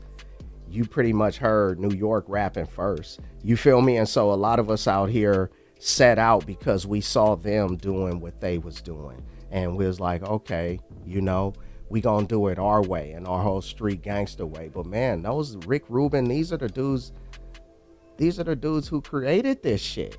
You feel what I'm saying? Fuck, so it's straight big. up. It's big. And so I didn't really enjoy it, or wasn't able to enjoy it as much as I wanted to during the time it was happening. But the more I reflect on it, getting older, it'd be like, and I ain't gonna lie, the way I be looking at it is like, damn, Rich, you was doing some gangster rap shit back then. When it wasn't the thing, you feel me? Fire. That's how I really look at it, like, fire. I was kind of living the gangster rap life, like, you feel me? And hey, it is what it is, man. I love the music, but hey, it's a hell of a story. What would you say has changed? I mean, because you still make music. Yeah. And I just had this conversation with my homeboy Lush. I bring this up quite a few times. Is that, how basketball players and football players, they go out, boom, they're young, they're great. They get older, their skills deplete. Rappers are kind of the opposite because you learn how to rhyme better, you figure your style out. So rappers age more like wine when you keep at your craft. So I've noticed, even from the time that I've known you, a big change from your lyrics and the way that, you know, just your maturity as an artist. You feel me? So what would you say is like the biggest thing that you've noticed in your style and how you create music? I always been a mic controller, MC.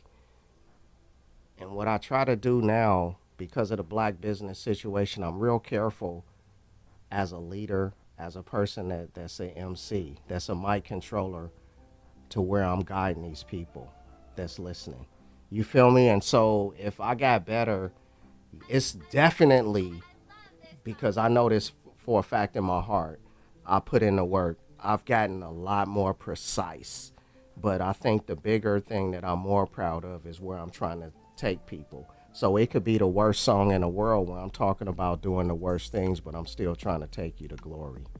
Right. And I want that to be known in the song because it was a time to where I was lost. And some of those I think when I listen to some of the black business stuff, I was lost. And I didn't know where I was taking the people that was following me, but I know they was following me. You feel me? And so, like I said, going back to when I did sit down after the black business thing, it was kind of this epiphany of, man, if God gave you this gift of making music, are you going to use it to take people to poison? Or are you going to try to use it? You're talking about the message that you're spreading. The message, exactly. That's really where I'm getting or how you're conveying the message. But don't get it twisted. It's not even necessarily, I don't think the message has changed. It's the direction. Right. So, like how you're delivering it, how you're delivering the content. Bingo.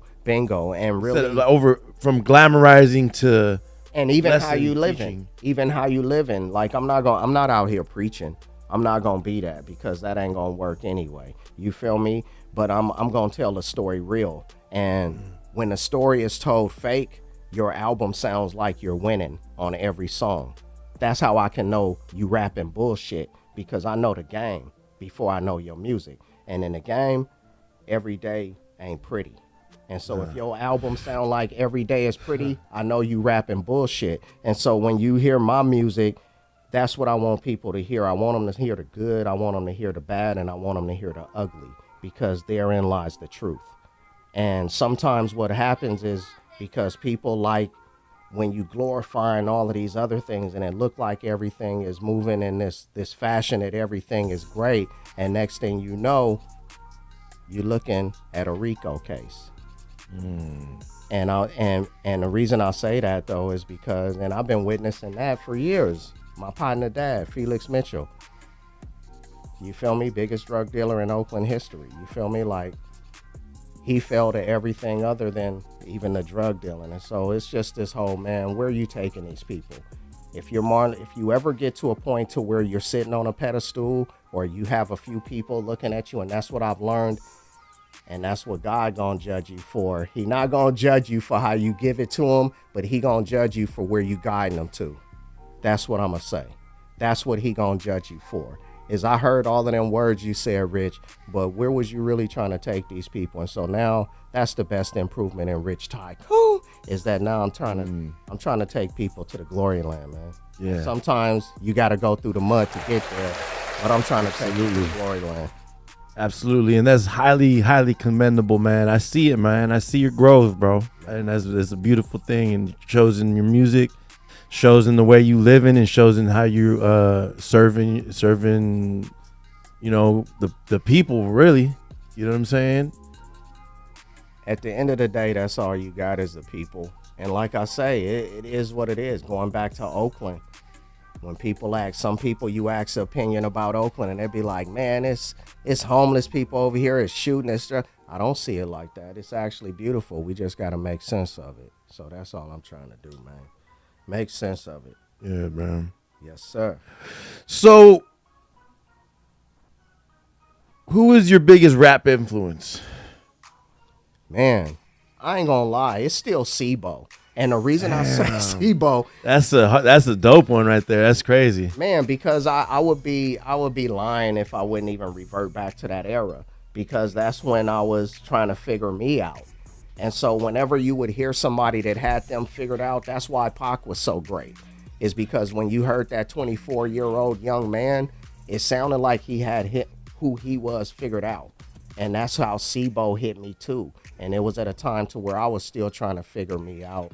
But I remember being on a drop top video shoot set, and this dude pulled up in one of the Impalas, and that's what he was bumping, SIBO, Ball Head Nut. And it was like, man, I literally felt like, man, fuck my song. Who the fuck is this? Yeah. You feel me? And then you fast forward 3, 4, maybe 5 SIBO albums before he started going through his real tumultuous period. And man, that was one of my biggest influence, because I loved everybody else, but SIBO, man, he really meant that shit. He really meant that shit. Spice One was another one, but I can't really say. So let's do top 5 your Mount Rushmore of rap, but with five people. You get 5 slots. Rakim.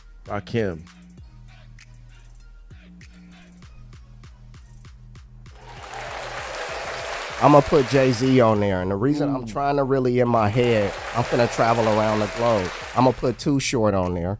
Ooh. I'm going to put T.I. on there. Damn. So we got Rakim, Jay-Z, Too Short, T.I. You got one more. Does SIBO stay on there? That's what I was going to tell you, is that's what's ironic about the SIBO. I don't, like, it's a heart thing with SIBO. It's not a he better than any other rapper. It's just like he hit my heart. He's hard. You feel me? Yeah. And that's why it's like, ooh, if I could give forth that feeling. But I'm going to throw Ice Cube in there. Yeah, man. Legendary. That's legendary. And don't get it twisted. It's a lot of people I can mention, and I know that's nobody's conventional top 5, but I'm talking about people that hit my heart. There's so many other influences. I'm not on no fuck Eminem hype. It come back to who hit my heart. And to speak with me, it's got to kind of tell my story too.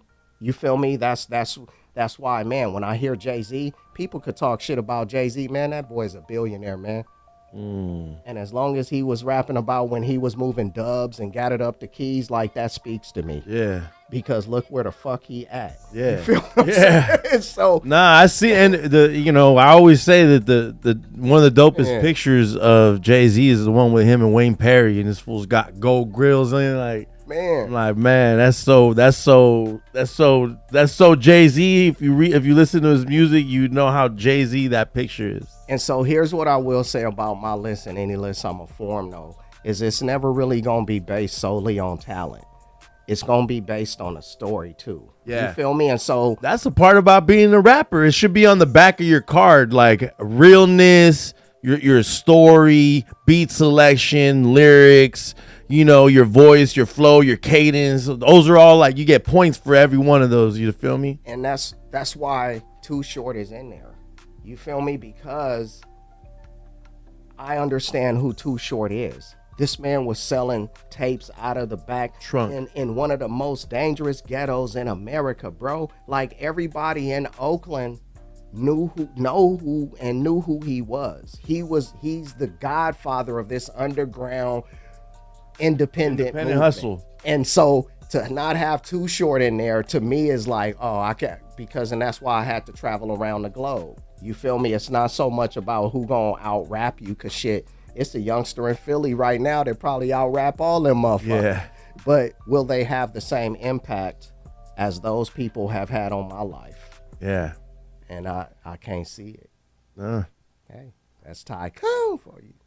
Why do you think the fucking Bay Area hasn't seen so much mainstream success? Because we got it's fucking pretty big. You feel me? We've got, if we look at like the biggest, most blown up people from the Bay, it's gonna be like, if you count Sacramento, we'd probably throw in Mozzie, but E40, Too Short, I Am Sue maybe, but what is it? What's not connecting? Because right now I hear a lot of this LA music. I just played some newer LA music for you, and it's really reminiscent of like the Hyphy era. And we talked about the whole issue between Mustard and Mr. Fab and all that. Like what the fuck isn't connecting where like, because it's like the Bay Area hasn't seen super major, we got Keisha Cole. I guess Keisha Cole's from there. But that was at this point 15 years ago. Yeah, like what's going on? Like what what the fuck's happening? Because if they don't see major success, let alone the 831s are way behind them. You feel me? So what the fuck's the disconnect here? It is some major success going on in the Bay, and to be honest with you, and I feel embarrassed, but I can't even really speak of the names. I can't remember the R&B girl that's from the town. Like she hella on a big level. I just can't remember her name right now. Yeah. Me? What the fuck? But I was just thinking about her. What the fuck? And that's why it's hard for me to come up with her name, because usually what they do with the Bay Area is they try to paint them like they're just a generic person. Yeah. So going back to your question is what's wrong with the Bay Area, and I want to explain this to a lot of people, is once I say this, you're going to understand really what the Bay Area is. The Bay Area is the only place in America to where the Bloods, the Crips, the Vice Lords, or the motherfucking Peoples aren't running it as far as black folks are concerned. And the reason why is it goes back to the Black Panthers and that anchor, that whole we are our people and this is a community. And so, but also what comes with that Black Panther shit is a hard-headed Bay Area person. You feel me? And that's what's wrong with the Bay, is because Sweetie. The Bay Area got all kinds of loose cannons in it because of that culture that's been so deeply embedded into the Bay Area culture. Like, we are not listening unless it really makes sense. And then if we do listen, then make it make sense some more. We're just kind of difficult. You feel me? And it's not nothing new. It's been the history specifically with rap music. It's been a few artists that kind of, in the industry eyes, they kind of did the industry wrong. And so the Bay Area constantly pays for that. We are blackballed from the industry, and a lot of people don't understand it because every now and again they'll let one or two people through.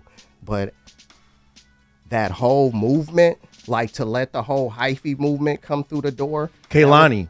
That's exactly who I was thinking about. And I couldn't remember her name. I was like, I follow her on Instagram. I'm like a moron for not. Bingo, her. Kaylani. From Vallejo. Now that's not the town, but she comes from a different HER. That's what the girl, she's done major shit. She comes from a different cattle. Put it that way. She comes from more like a Disney type of background, professional, trained musician. But I think the question that you asking is what's up with the street rappers that ain't really getting on from the Bay? Yeah, there's like SOBRBE, but then they, they're too wild, the boy. Bro. They too wild. And then the Bay is just, in the eyes of the nation, man, it's really like the red-haired stepchild. It's the people that's not gonna listen, and they're the people in the Bay. Traditionally, we're the ones who made the music business hard, and partly the reason we made it hard was by pushing independently when they said fuck us in the beginning.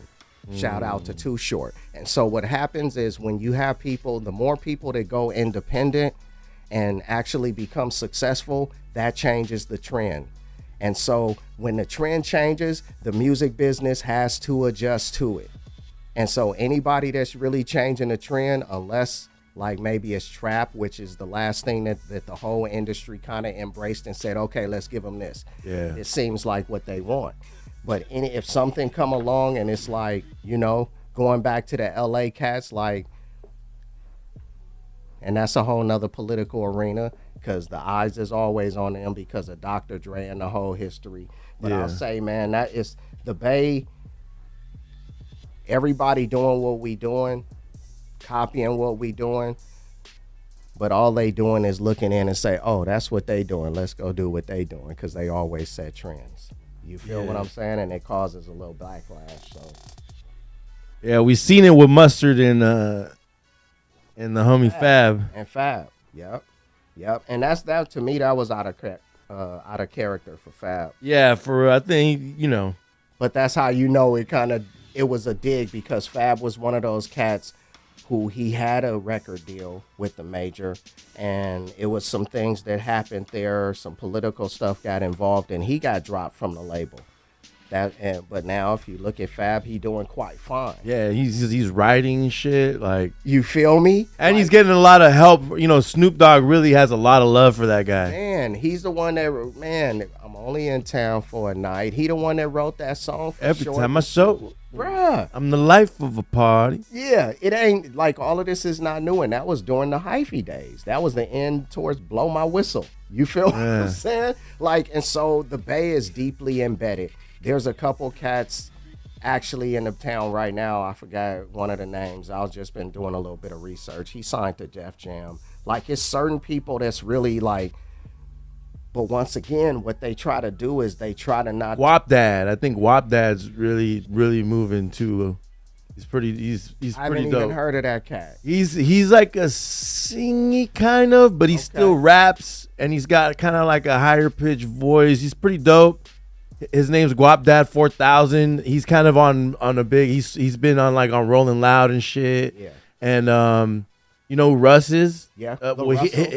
Russ. Okay, Russ. Him and Russ had beef, so that's kind of like made him a little more famous. Yeah. But you know, this Guap Dad 4000 is from Oakland and shit, and he raps about like scamming and shit. You know, there's this new culture of scamming and shit, so that's kind of his you know, he's cool.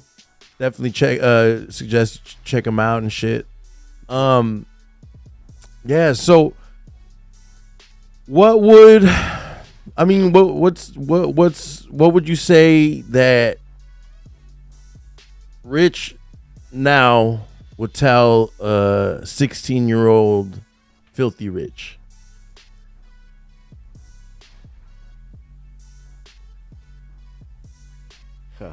That's a good ass question, because you don't want to stunt nobody growth, because those eras and places you bump your head, that's what make you. Mm-hmm. But what I will say, I think I would give them more of an idea of what the job is. You feel me? Meaning that, like, I got enemies in the streets. I got enemies from high school that will never listen to a Rich Tycoon record. You feel me? Or a Filthy Rich record, or whatever you want to call me.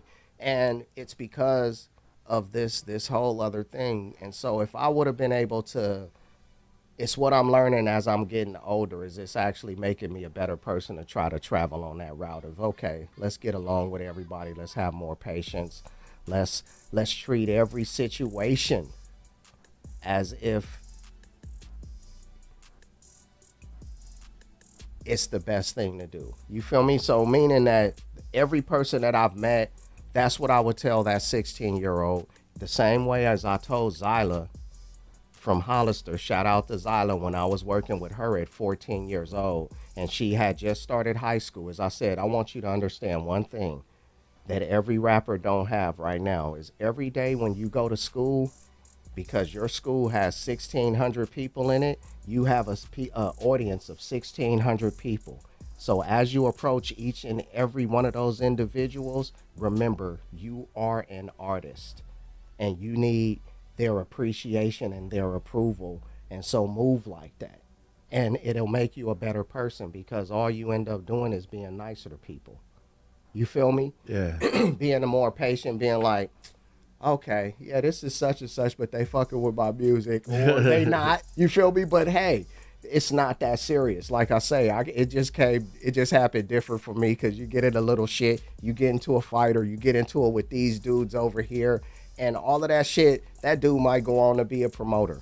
You feel me? But you and your homies done got on their head for some shit that ain't got nothing to do with And they'll music. be the little gatekeeper. You feel me? And so that's what I would petty, give you a chance to be petty. Yeah. So that's what I would tell them, is just chill out. Know you got enough talent for this world, and be happy having that, and recognize that every person you meeting, that's the blessing. if you're doing it right, because the laws of attraction, you're actually attracting them. And so when they come to your presence, treat them as if, man, their presence is a blessing. Man, that's Man. good. I think that's a good one. And That's it a only good one. makes you a better person. Some good game to give your younger self. You know what I'm saying? Less to do with rapping than it does to have to do with life. Yeah. You feel me? So What So how'd you meet Twistello? Who is Twistello? I see him all over the timeline. I haven't done my research, to be honest. I'm not gonna front. hey, that's a good ass question, because this is the thing is I've been in music enough to know that everybody's asking that question. And the reason why people are asking that question, because who Twistello is an MC from Buffalo, New York, that be hustling his ass off. Shout out to Buffalo, man. Griselda Records, all that, man. A lot of dope. I actually met a lot of dope rappers from Buffalo, Man. in that area, Binghamton, that whole area. So they're really good. Man, and so how I stumbled upon Twistello is I was working with King Beats, Hakeem Draper. Oh, shout out Hakeem Draper. Yeah, Boogie Shack. I was doing the A&R for them, and so he got at me and was like, well, Rich, I got this dude from Buffalo. He pretty dope, and he be grinding his ass off. That's exactly what he said. He be grinding his ass off. We gonna put him on tour, go on tour with them. You feel me? And so he invited me on that tour, and so from that tour, it's kind of like, you know, that's the thing with Twistello is he got that East Coast, like, I don't know if cats know people from Chicago or New York, but them dudes be on a whole nother level. Different. I'm finna get it. You feel? You feel? Yo, especially rappers from New York, Man, you know, Man. like because they got a lot of competition, so they got to stand out. man, it's that It's real. different. And It's so New York MC energy is addictingly different, and I love that shit. Yeah, it's like this pride thing, and you could just see it on their chest, like, hey, man. If you can impress a fucking New York rapper, Yeah, it's a different type of acceptance. It's different. If you're accepted by New York MCs, it's different. It's a different type of acceptance. It's like a badge of honor. You feel me? yeah, man. So I linked up with Twistello during that tour, and we just started kind of rocking. You know what I'm saying? It was another dude on the tour, Bo Justice, and that dude is super dope too from Buffalo. And me having so much history with the music thing, it's just what you said. Like, West Coast got a different type of making music. The East Coast, it's like you either precise or get that shit up out of here.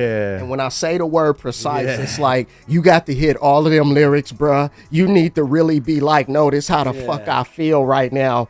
Yo, you feel what I'm saying? And Yeah, so, they'll be honest too. man, They'll and be so honest. This the thing is, like, dealing with Twistello on that first tour, I don't even know if it was the fact that I was dope as opposed to kind of my energy, because that's what I felt with him is I was like, oh, okay, East Coast cat got some grind and some hustle in it. Oh, okay, that's how we fucking with it. Okay. Yeah. Because West Coast cats kind of tend to, oh, okay, I get in, especially Bay cats. I see what's going on around here. Let's roll. So I fucked with Twistello on the first Hoodie and the Mic tour, and also A.T. Wally, another dude who was signed to Boogie Shack. And man, it was a dope time. We went up and down the West Coast from say Seattle all the way down to I think we went to Fresno. That's where I actually joined the tour, but they did a few more Midwest cities and stuff like that. And so I linked up with them in Fresno, man.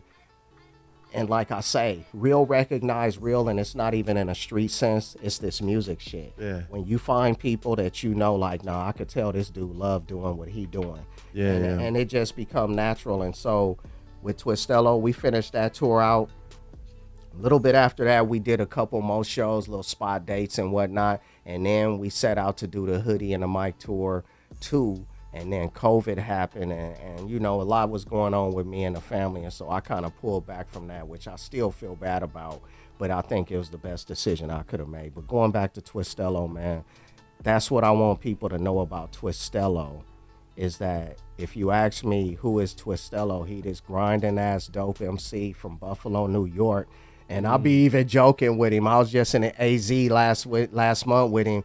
And I was like, because I know you got that buffalo chip on your shoulder. Because you feel me? It's like being in the Bay and you from San Jose and you around a bunch of cats from Oakland and Frisco. Jesus. You feel me? It's just like, man. That's how Buffalo is to New York. Yeah, they're like that within themselves. Like New York City, like the Bronx is like we're attached to the state of New York, and then Brooklyn's like, man, fuck all these guys, and then Harlem's like we're the most fashionable guys, and then it's like then Staten Island's the island of garbage. They're like, you motherfuckers are closer to fucking New Jersey than you are to fucking New York. Like all of that, you know. So imagine. Yeah.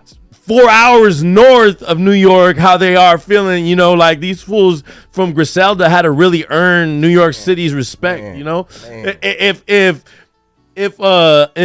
DMX and Jadakiss and the Lox had to earn New York City respect from being like 45 minutes north in fucking Yonkers. Man, it's real. It's real though. It's crazy. New York's different, bro. Real. The East Coast is different. So that's how I be. I'll be like, man, I see that because he got that New York thing, but you could just tell he from that other city to where, so it's that grudge, but that boy be grinding his ass off. I just did a show with him in Arizona last month. And like I say, I didn't take COVID fully off. I'm in the lab and doing whatever, but he been gritting through the whole thing.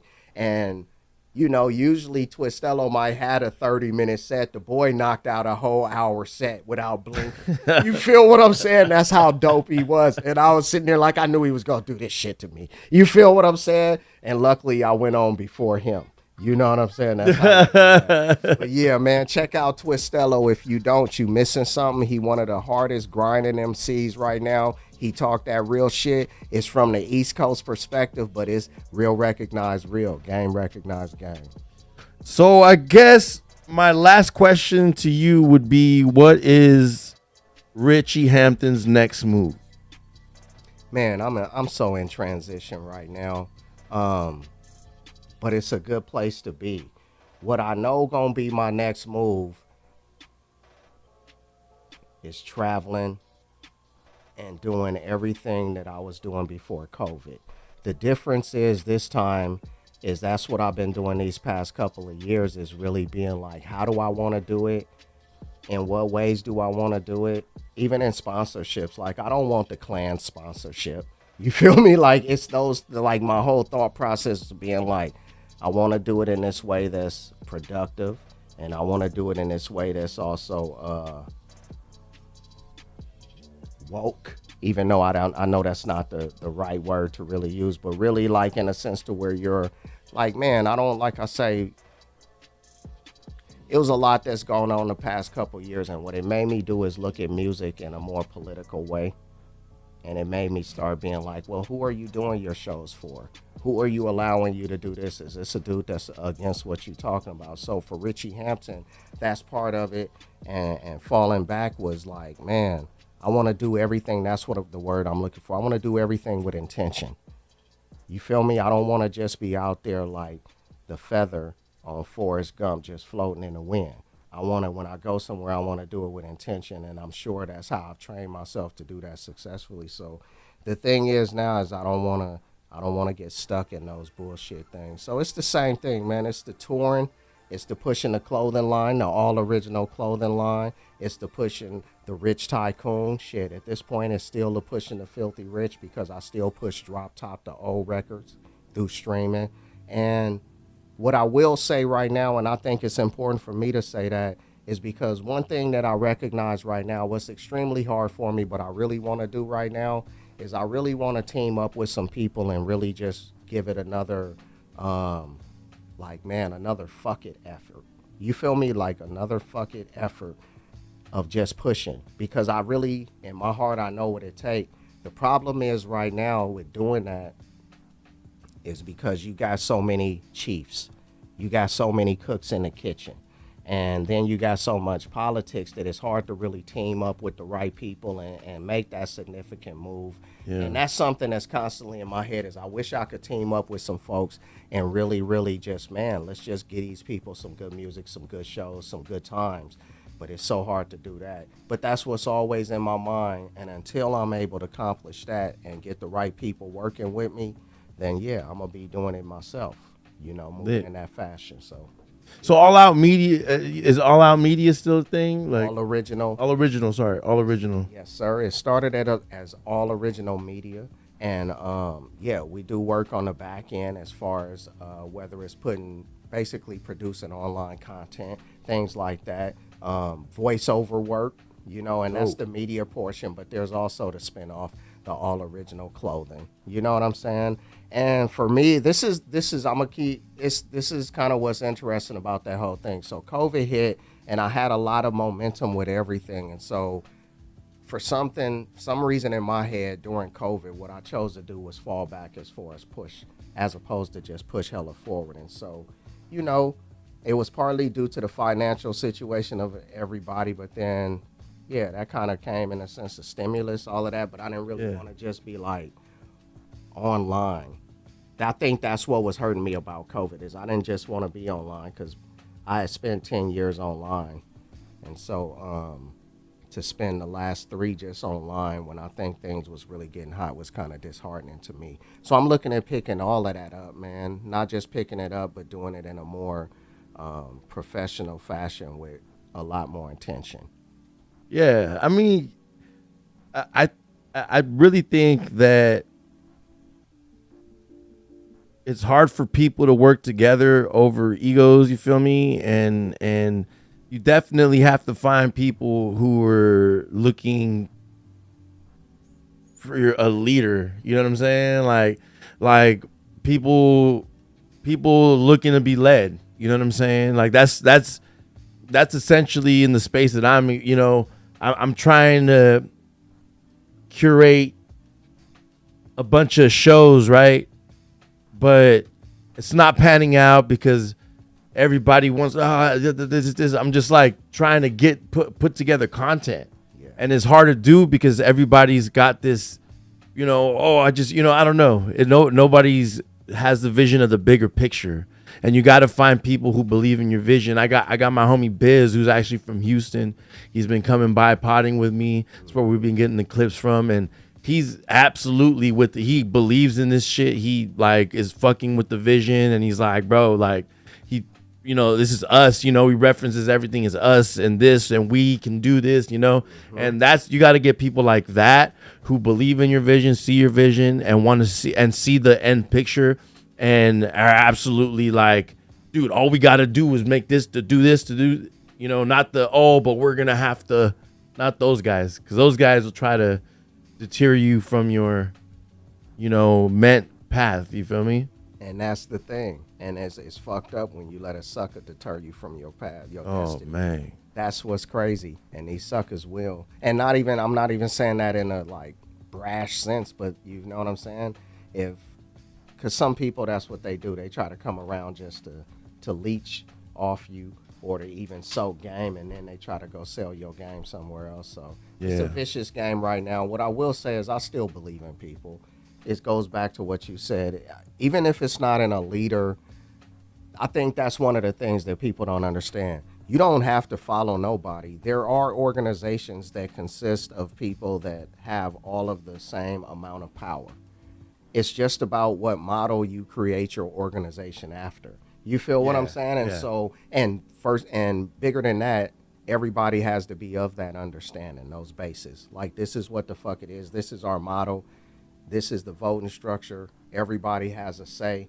Now, and to be honest with you, in a strategic sense, that's the people that really, really know. That's probably how you should build your structure to avoid being toppled from the top.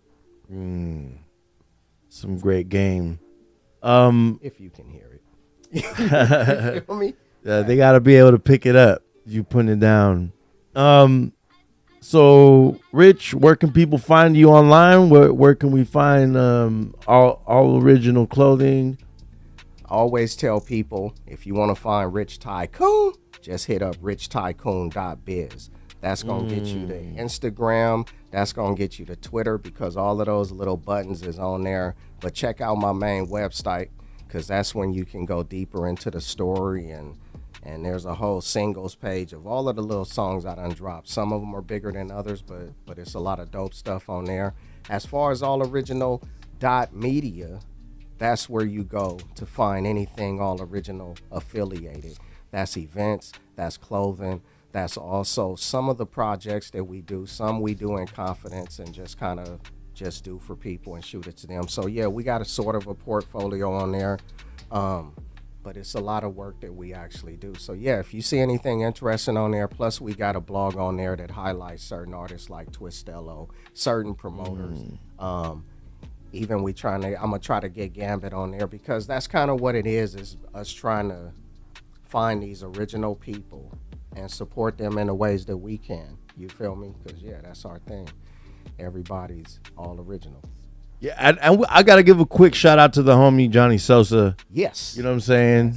I just saw him about 2 hours ago. Yeah, that's bro right there. You know what I mean? Big love to that brother, man. Love that guy. Man, it was good to see everybody at that show. I had such a good fucking time. I ain't had a good time like that in a while. It's been like, felt so much love. All the homies there, all the family there. That was lit. That was a good time. That's what it's about. Yeah, shout out to Johnny Sosa, man. That's little bruh. That's actually big bruh in this music shit now to me, because he just been sharpening his swords. You know what I'm saying? Yeah, I seen that. Skills. Yeah, so big love to the homie, bro. Yes, sir. So we've reached the end of the show. I want to thank my bro, Rich Tycoon, for coming through. This is the most lit podcast in the galaxy. Treehouse Club Live. I am your host, Ghambit, aka Drip Lord Moons, aka Tequila Daddy. This has been Sessions with my bro, Rich Tycoon. RichTycoon.biz. Yes, sir. Rich, and then all original .media. Yes. That's all that is right there. Make sure you guys give us a follow. Treehouse Club Live, Treehouse Club Network on Instagram. Click likes and subscribe. Hit the notifications button on these videos. Please show us some love. Comment in the comment section. You know what I mean? Show us some love. And yeah, man, I appreciate everybody for tapping in. Everyone tapped in live. We're going to be going live a little bit in a few hours. The last blunt, talking about everything going on in the news. Last shot. I'm going to drink a water shot because I got to hit the gym later. Yes, sir. You know what I'm saying? Me too. I got to hit the gym too. Thank you. Thank everybody. God bless, man. Y'all be smooth, and be grateful, man. Be grateful. Show love. You know, tell somebody hi today. Give a smile. As my boy Doja says, I dare you to smile. Yes. Big love. Catch y'all later. Hey.